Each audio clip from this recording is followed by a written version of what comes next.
Hey there, welcome to What Good is History? This is our first official Bible study video. If you did the pre-homework that was in the post earlier, you may have some clues as to what's going on here, and you've seen the title. But before we go deep into the topic of communion in the church, make sure that either if you're doing this by yourself, that you've done it by yourself, or if you are in a small group Bible study, that you've taken the time to pray. So I'm going to give you a second to do that. Hit pause and do it if you need to. Okay, now that you're all squared away, let's talk about communion. And I thought for this video it would be appropriate to film this from my kitchen table. You can't see it, but trust me, it's right here. Anyway, there's an important reason for that. I didn't want to go inside of a church to do this, to talk about communion. And if you did the readings ahead of time, you may get some clues to why that might be. But first off, let's take a look at the three, count them three, Bible passages that I picked to talk about communion. And the first one is from the Gospel according to Luke, chapter 22. And this is the one that, especially if you're in an ELCA congregation or other Lutheran tradition or a lot of other mainline traditions, you'll hear these words if you're at a communion service. And it says this: "He took some bread and gave thanks to God for it. Then he broke it in pieces and gave it to the disciples, saying, 'This is my body, which is given for you. Do this to remember me.'" One thing to note, I forgot to mention in our introduction video, if this wording doesn't sound quite like what you're used to, it's because I'm using the New Living Translation on all of this. And that's just because it's a fairly new, fairly modern, fairly easy to understand if you've never really read the Bible, if you've never done it for yourself, if you only ever heard it in passing or from the pulpit. It's just kind of easy to get into. It's not the best translation. I don't think there is a best translation at this point. They all have quirks and variances and, issues with translations here and there. Issues may be a strong word, but it kind of works.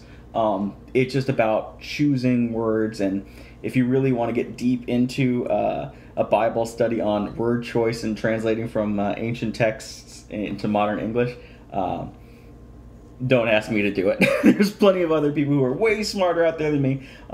My knowledge of Greek and Hebrew and Latin is way, way, way too low to go through a series on that. But anyway, that little caveat aside, let's move on to looking at what the earliest incarnation of the church did with communion. In Acts 2, very early on, verse 46, it says, "They worshiped together at the temple each day, met in homes for the Lord's Supper, and shared their meals with great joy and generosity." Now later, in Acts 20, it says, "On the first day of the week, we gathered with the local believers to share in the Lord's Supper. Paul was preaching to them, and since he was leaving the next day, he kept talking until midnight." Now, a few things to note really about these. One is that this was still a Jewish community. So they still went to temple to do their worship, to praise God, to read from scriptures, because they didn't have any at the time, to be with fellow believers, and to share messages with each other. It wasn't until later, after they were done there, that they came into somebody's home and celebrated communion. And when Paul's preaching later in Acts 20, they're not meeting in a church building. They're not meeting in a temple. But they're just in somebody's home. They're meeting in the home for hearing the word, for proclaiming the gospel, and for enjoying this meal. This was because there were no church buildings. There was no formal structure to where they could go. They were just meeting in people's homes. But it is curious that they continued to link opportunities for worship as a communal gathering in public, and this idea that the meal was something to be shared around a table, an actual meal, not ceremonial, not metaphorical, but they gathered for communion at the table, at an actual table. Probably didn't look like this one I got it at IKEA, but hey, we'll take what we can get. Early on, though, there was definitely an attempt by the church to sort of formalize, to ritualize this meal. There's a document called the Didache, which is not perfectly datable. Somewhere between the 1st and the 2nd century of the Common Era, they put this together. But they've got some very strict liturgical formats for how everything goes. But they included a very specific line about who it was that got communion and how to go about that. And I'm going to read that for you now. I'll warn you, it's a little uncomfortable, as some of these things are. I take it partially just because they're still trying to figure these things out. Doesn't excuse later people. It doesn't even excuse these people. But they're still trying to understand their faith and the practices that go into it. It says this: Let none eat or drink of your Eucharist, but such as have been baptized into the name of the Lord. For of a truth the Lord hath said concerning this, Give not that which is holy unto dogs. Ouch. It's some harsh wording, but it also puts kind of an interesting, very open table almost concept into it.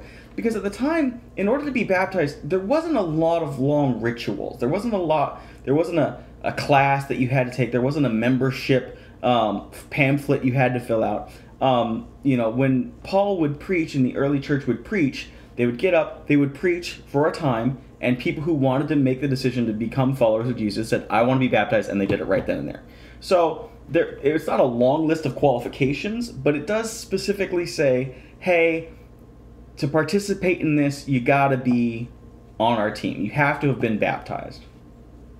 They use some harsh words in it, but it's a pretty easy kind of entrance fee. It's not until later, though, that the church really starts to hammer out what it is, what you're supposed to use, how it's supposed to be performed, what kind of liturgy was taking place, and also the question of what's actually happening here. The Western Latin Church, or the Roman Catholic Church, which is one of our main points of comparison, did a few things. One is they always used unleavened bread, or at least as far back as we can figure out, unleavened bread. So flat cracker-like. If you've ever had matzah with your Jewish friends, think something along those lines. And that was because they had this idea that because the bread that Christ would have had at the Passover meal, that the Lord's Supper is based off of, that would have been unleavened bread. So they're not right in that, they're not wrong in that, it's just a choice that they made. But the one thing that they always made a point to say was that the bread and the wine really were the body and blood of Christ. Not metaphorically, not in a substitution kind of way, not in a like, well, yeah, it's bread, but trust us, it's kind of like. No, they really believe it became. Now, don't take that in kind of a weird way where it's suddenly like you were eating human flesh and drinking blood, because that got them into some trouble in the very early years. But they believed it underwent a fundamental transformation, and that was as the result of the bishop or the priest or the presiding minister doing the right things, saying the right things, and allowing God to transform it for them. So it's kind of a thing for us in our modern sensibilities to kind of have a difficulty wrapping our head around. So it still tastes like bread, it still tastes like wine, but it's really 100% body and blood of Christ. So that can be a little disconcerting for some people. But people who grew up in that faith tradition are like, yeah, no, absolutely. It's the body and blood of Christ. Just like he says, this is my body. That's their justification of it. It's not wrong. It's not right. Just is what it is. The other major faith tradition that we're going to use a lot to compare to our modern Lutheran ELCA context is the Eastern Orthodox or the Greek Orthodox or the Russian Orthodox Church, that Orthodox tradition. They still have this idea that it really is the body and blood of Christ. And they really believe that following their liturgical pattern, saying the right things, the right prayers, confessing, all that, is what transform it, but they leave an air of mystery to it, and that's actually the word that they use. They can't tell you 100% this is the moment in the liturgy that the transformation takes place. There's not this idea of transubstantiation like the Catholic Church uses that terminology. It just is. And the fact that it just is, that mystery, is not a bad thing. It just is what it is. That's just how. This is how God works, and this is what happens. So they're similar in that they both believe that it truly becomes the body and blood of Christ, but the details are where they get hung up. And in a way, in our modern way of thinking and thinking about history, we don't think of those two things as being radically different, and yet it caused huge breaks in the church over time. These little nuances, these little, is it 100% or is it like half bread, half body? Little things like that over the centuries have caused things to be labeled as heresy, as not true faith, saying you are not really a believer in Christ unless you believe this is 100% the body of Christ. And it's that kind of narrow, dogmatic approach that turns people off, because we still take some of those same kind of positions. Maybe not on that, but we still have that same kind of idea. One of the practices that came along, particularly in the Western Church, over time, is that the bishop or the priest presiding over the Eucharist slowly stopped giving both elements to his congregation. He started out by withholding the wine. Because it was the precious blood of Christ, there was a risk of spilling it. So he would bless the bread, bless the wine, and the priest or the bishop would partake in both. But then he would only give the bread, only give the body to the congregation. And there was some debate about this, but what ended up being said was, well, if you get one, there's blood inside the body, so it's totally cool. You're totally getting all of communion, even if you're only getting the one piece. And as long as the priest is still doing the wine, we're all still good. Later, and this is where it gets really fun, they said, the body is also precious and it's special. And as long as the priest or the presiding minister or the bishop partakes in the body and blood, and the congregation is there to witness it, to be a part of it, then they don't actually need to receive it. They don't actually have to eat or drink it. And that was kind of one of the points of contention that Martin Luther had very early on. He had this expectation that communion was very real. It was a real presence of Christ coming in, and that presence word's going to matter soon. That he needed it, and if he needs it, he who is a monk, he who is a priest, who has sinned, everybody should need this. Everybody does need this. So this idea that somebody else can eat or drink it for you and that counts didn't jive with his understanding. It didn't jive with his idea that God is a personal God as well as a communal and a corporate God. So that was kind of one of his things. He kind of made it a point to say, no, we all need communion and we need both parts. One of the things that's different about the theology of Lutherans, especially ELCA Lutherans, is the idea that the bread and the wine don't become the body and blood, but the presence of Christ is in, through, under, and around it. And that's a really complicated way of saying God is in it, but we don't quite get it. It's taking that Eastern mystery and really taking it up a notch, because we know we're not eating body, we're not eating human flesh, but we do believe that we are eating and consuming something that is very real and something that is very present. And so that's kind of complicated, and yet I think it gives me a little bit of comfort to know that I don't fully understand everything that God does. It's okay to leave that little bit to faith. It's okay to understand that I don't always get it. I'm here, I'm in seminary, and I'm learning these things, and there's still that chance of going, I know what you're saying, but it's still hard, and I don't quite get it, and that's okay. One thing that the Lutheran Church, especially the ELCA, does now is participate in something called an open table in most of its congregations. There's not a test. You don't have to prove you were baptized. If you say you're baptized and you want these elements of grace, if you want to come to the table, come. Not all of them participate in that kind of an open way. Some other Lutheran denominations still require you to have letters from your previous pastor if you're new at a church, or you have to go through some kind of class, new membership, just to kind of prove you're on board with what's going on. You don't have to prove in most churches what religion you are. If you want to partake, you can.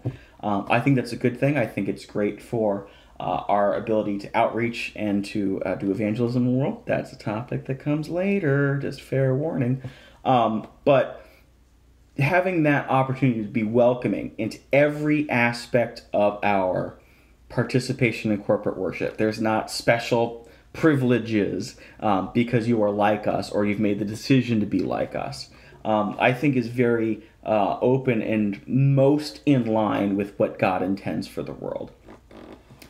Okay, so that is it for now. One thing I do like to leave you with is a bit of homework if you're doing it by yourself. Another thing you can use this time for and these questions for is for your discussions now, on top of anything else that you have kind of going on in your mind, maybe something you don't understand. But here it is. One is the question is the practice of communion enough as a ceremony? Is Christ really in it? Is he really present? Does he really transform it? Does that matter? Does Christ need to be present in these elements? Or if we just participate in a ceremony that looks like it, is that good enough? Secondly, how do you understand it? Is it just a ceremony? Is it just a ritual? Is it something that's personal? Is it something that needs to be done by an ordained minister? How do you understand it? What makes it valid for you? There's not a right or wrong answer in that. Don't be afraid to disagree. And the final question is how much grace do we really need? I'm of the opinion we need a lot. There are some great quotes from Martin Luther about how much grace he needs and how much communion he needs. Bonus points for anybody who wants to go online and find that. There's some great quotes out there. I'm not going to spoil it for you, but the internet and Google's a wonderful thing. So with that, I'm going to leave you there. Some things to think about, some things to come back to. Look for in the next week for the next video in the series, and there may be a couple of other little things interspersed around here. Next week, we're going to be looking at the hierarchy of the church, the growth and the development of institutions and structures and leaders and who's in charge on earth when God left. Or did he? Anyway, that's what we'll be looking at. You'll see some things posted online between now and then. And until then, best of luck to you and God's peace be with you all.